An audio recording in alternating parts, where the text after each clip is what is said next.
കാലത്തിനൊപ്പം അഭിമാനത്തോടെ Sanju fashion, SBT junction, Sreekrishnapuram, Palakkad.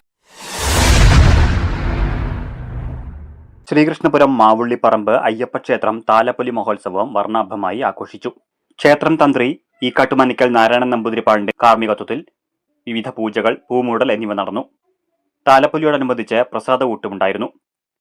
എഴുന്നള്ളിപ്പ്, മേളം, ചുറ്റുവിളക്ക്, സദനം ജിതിൻ നയിച്ച തായമ്പക, കേളി, പറ്റ് തുടങ്ങിയ പരിപാടികളോടെ താലപ്പൊലി ആഘോഷം സമാപിച്ചു.